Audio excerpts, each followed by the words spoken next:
ఈ సాహిత్యానికి ఉన్న విశిష్టత పెద్దింటి అశోక్ కుమార్ ఉన్న విశిష్టత ఏంటంటే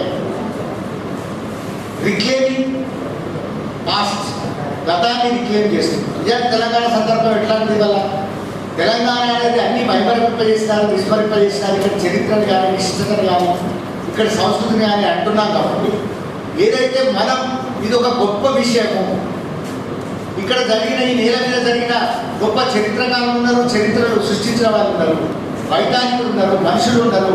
దీన్నంతా కూడా మనం గతం నుంచి ఒక మహోన్నతమైన విషయంగా చిత్రీకరించవలసి ఉన్నది. అది రచయితల పని. మనం చెప్పినట్టు ఇంతకుముందు ఆ మేడం పోటీ చేసినప్పుడు మరోసారి చేస్తాం. కానీ దీన్ని వర్తమానంలో అంటే గతాన్ని గతంలాగా చెప్పడము, గతం ఒక వైభవంగా చెప్పడము, తర్వాత నాస్టాలజిక్గా చెప్పడము, అయ్యో నా పనులు ఏమైపోయా, నా ఊళ్ళు ఏమైపోయా, సిరగోలు ఏమైపోయా, అదేమైపోయా, ఇదేమైపోయా అంటే వేరే విషయం పెట్టడం. కానీ దాన్ని వర్తమానంలో చెప్పడం అనేది ఇవ్వాలంటే అవసరం. ఈ అవసరాన్ని గుర్తించడం వల్లనే ఎక్కడ ప్రాబ్లం వచ్చింది. గుడ్డేరుడు ఆడించాలి, ఒక 2 నిమిషాలు తీసుకోవచ్చుగా. గుడ్డేరుడు ఆడించే వాళ్ళకి ప్రాబ్లం ఎక్కడ వచ్చింది?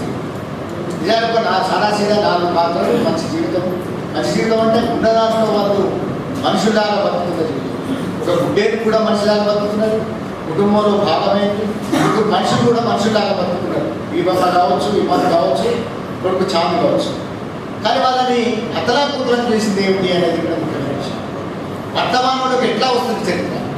లేకపోతే అంతరించిపోతున్న ఒక మైనారిటీ కమ్యూనిటీకి సంబంధించిన లేదా గుడ్డేరుల ఆటకు సంబంధించిన విషయం వర్తమానంలోకి ఎట్లా వస్తుంది? వర్తమానంలోకి ఎట్లా వస్తుందంటే ఎంఆర్ఓ ద్వారా వస్తుంది, 2 ఎకరాల ద్వారా వస్తుంది, తర్వాత ఈ చట్టాలు అంటాం కదా, ఏ చట్టాలు, జంతు పరిరక్షణ చట్టాల ద్వారా వస్తుంది, భూమి ఇవ్వడం ద్వారా వస్తుంది. భూమి తీసుకున్నందుకు గుడ్డేరుని నువ్వు విడిచిపెట్టేస్తే నీకు భూమి ఇస్తామనేది మాట వస్తుంది. ఇది చూడడానికి మామూలుగా కనబడుతుంది. కానీ వర్తమానంలో చాలా విషయాలు వృత్తులు అంతరించుకోవడం కానీ, జీవితాలు అంతరించుకోవడం కానీ, ఈ వృత్తులు అంతరించిపోయినందువల్ల అప్పటిదాకా మనుషులుగా ఉన్న వాళ్ళు మనుషులుగా మిగిలిపోవడానికి కారణాలైనవి చాలా ఉన్నవి. అవి అభివృద్ధి నమ్మున్నారు. భారతదేశం లాంటి దేశంలో సాంప్రదాయ వ్యవసాయ దేశాలలో అంటే మనలాంటి దేశాలలో చాలా వాటిల్లో ఇవి అనుభవిస్తూ ఉంటారు. సాంప్రదాయ వ్యవసాయ దేశంలో గాంధీ మహాత్ముడు స్వరాజ్యం చెప్పినట్టుగా అప్పటి నుంచి చెప్పినట్టుగా ఇక్కడ అర్ధ రైతు అర్ధ గుర్తింపులు ఉన్నారు. నిజానికి వ్యవసాయం మామూలు చిన్న గంపాలు కాబట్టి ఒక ఎకరమో అరెకరం మీద ఒక రైతులు బతికినారు కాబట్టి ఈ వ్యవసాయంతో పాటుగా ఇతర చిన్న చిన్న వృత్తులు జీవించే ఒక రైతువారి విధానం అవి ధ్వంసమైన ఎన్నడు.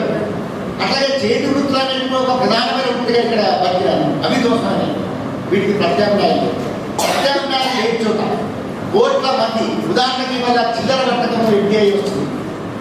ఎఫ్డిఐ వచ్చిన దాని గురించి ఏకకాలంలో మనం ఒక బిజినెస్ సృష్టిస్తే ఇక్కడ ఉన్న దుకాణాలన్నీ మూసేస్తారు అట్లానే ఆలోచిస్తున్నాం. కానీ లెక్కలు చూస్తే చాలా ఆశ్చర్యకరంగా 4 కోట్ల మంది భారతదేశంలో 4 కోట్ల మంది చిల్లర దుకాణదారులు ఉన్నారు. దానిలో బతికే వాళ్ళు 4 కోట్ల మంది ఉన్నారు. ఎఫ్డిఐ కావడం వల్ల నిజానికి చిల్లర దుకాణాలు, కిరాణా దుకాణాల మీద సూపర్ బజార్లు వచ్చినప్పుడు సూపర్ బజార్లు మింగేసినాయి, సూపర్ బజార్ల మీద మాలు మింగేసినాయి. మాలు మింగేసినాక ఇప్పుడు ఎఫ్డిఐ రాబోతున్నాయి. ఎఫ్డిఐలో 3 కోట్ల మంది రూపాయలు కల్పిస్తారంటారు. కానీ ప్రత్యక్షంగా పరోక్షంగా చిల్లర దుకాణాల మీద 4 కోట్ల మంది ఆధారపడుతున్నారు. 4 కోట్ల మందిని ధ్వంసం చేసిన తర్వాత దాని ప్రత్యామ్నాయం మాల్ కాబోదు, వాల్మార్ట్ కాబోదు. దాని ఇతర విధ్వంసాలు వేరే ఉన్నాయి. అది మనల్ని కంట్రోల్ చేయడం, నియంత్రిస్తుంది. తర్వాత ధరలన్నీ కూడా ఆ నియంత్రణలో వాళ్ళు ఒకసారి డామినేట్ చేస్తారనేది అనుభవం తెలుస్తున్న విషయం.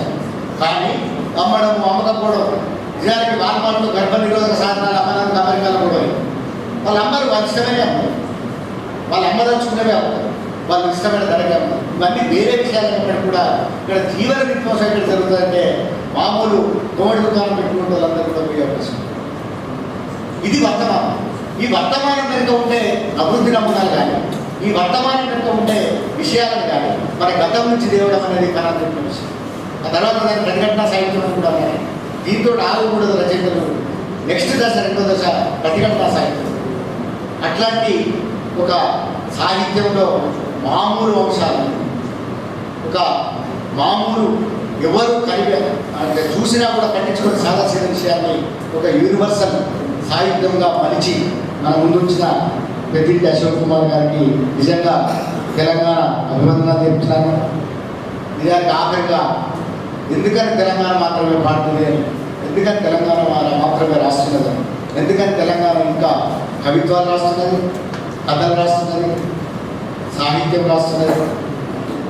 పత్రికల్లో అన్ని పత్రికలు చూడండి, తెలంగాణ ఎడిటర్ వచ్చినారు. గర్భేది మురళి కావచ్చు, కె శ్రీనివాస్ కావచ్చు, అట్లాగే కె రామచంద్రమూర్తి కావచ్చు, టంకసాల అశోక్ కావచ్చు, వినయ్ కుమార్ కావచ్చు, కె శ్రీనివాస్ రెడ్డి కావచ్చు. ఇక్కడ ఉన్న మొత్తం తెలుగు పత్రికలలో వల్ల తెలంగాణకు సంబంధించిన సన్నద్ధి సాధిస్తుంది. ఎందుకు అంటే తెలంగాణ ఒక దశకు చేరుతున్నది, ఒక రినైజాన్స్ చేసుకున్నది, సాంస్కృతిక పునరుజ్జీవనంలో ఉన్నది తెలంగాణ.